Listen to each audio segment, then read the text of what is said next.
നമുക്ക് ഏറ്റവും പരിചയമുള്ള ഒരു പച്ചക്കറിയാണ് വെള്ളരി. കണിവെള്ളരിയാണ് നാം ഏറ്റവും കൂടുതൽ ഉപയോഗിക്കുന്നത്. സ്വർണ്ണ നിറത്തിലുള്ള വെള്ളരിയാണ് കണിവെള്ളരി. ജനുവരി, March, April, June, August, September, ഡിസംബറാണ് വെള്ളരി കൃഷി ചെയ്യാൻ സാധിക്കുന്ന സമയം. അതിൽ തന്നെ ഫെബ്രുവരി, മാർച്ചാണ് വെള്ളരി കൃഷിക്ക് ഏറ്റവും അനുയോജ്യമായിട്ടുള്ളൊരു ടൈം.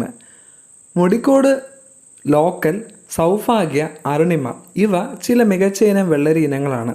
വിത്തുകൾ പാകിയാണ് വെള്ളരി നടുന്നത്. VFPCK കൃഷി വിജ്ഞാന കേന്ദ്രങ്ങൾ, കൃഷിഭവനുകൾ വഴിയിട്ട് നമുക്ക് നല്ല വിത്തുകൾ വാങ്ങാനായിട്ട് സാധിക്കും. ഇതിൻ്റെ നടിയിൽ എങ്ങനെയാണ് നമുക്ക് നോക്കാം. വെള്ളരി കൃഷി ചെയ്യുന്നതിനായി കൃഷി സ്ഥലം നന്നായി കൊത്തി ഇളക്കി അടിവളവും നൽകുക. അടിവളമായി ഉണങ്ങിയ ചാണകപ്പൊടി ഇടാം. കുഴി ഒന്നിന് 50 ഗ്രാം എല്ലുപൊടി കൂടി നൽകണം.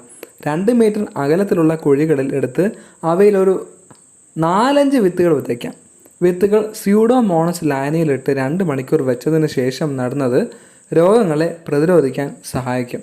രാവിലെയും വൈകുന്നേരവും മിതമായി നനച്ചു കൊടുക്കണം. വിത്തുകൾ പാകി 3-4 ദിവസം കഴിയുമ്പോൾ മുളയ്ക്കും. മുളച്ച് 2 ആഴ്ച കഴിയുമ്പോൾ ആരോഗ്യമുള്ള 3 തൈ നിലനിർത്തി മറ്റുള്ളവ പറിച്ചു നീക്കണം. വള്ളി വീശുമ്പോഴും പൂവിടുമ്പോഴും വീണ്ടും ചാണകപ്പൊടി ചേർത്ത് കൊടുക്കണം. പൂവിട്ട് കഴിഞ്ഞാൽ 10 ദിവസത്തിലൊരിക്കൽ 1 കിലോഗ്രാം പച്ച ചാണകം 1 ലിറ്റർ വെള്ളത്തിൽ കലക്കി തടത്തിൽ ഒഴിച്ചു കൊടുക്കുന്നത് ഉൽപാദക വർധനയ്ക്ക് സഹായിക്കും. പ്രധാനമായും കായീച്ചയാണ് വെള്ളരിയുടെ പ്രധാനപ്പെട്ട ശത്രു. കായീച്ചയാണ് വെള്ളരിയുടെ പ്രധാന ശത്രു. കായകൾ കടലാസ് കൊണ്ടോ അല്ലെങ്കിൽ കച്ചി കൊണ്ടോ ഉപയോഗിച്ച് മൂടുന്നത് കായീച്ചയുടെ ആക്രമണത്തിൽ നിന്നും വെള്ളരി കായകളെ സംരക്ഷിക്കാനായിട്ട് സാധിക്കും. നിങ്ങൾക്ക് ഈ വീഡിയോ ഇഷ്ടമായെങ്കിൽ ലൈക്ക് ചെയ്യുക, ഷെയർ ചെയ്യുക, കമൻറ്റ് ചെയ്യുക, സബ്സ്ക്രൈബ് ചെയ്യുക. ബൈ.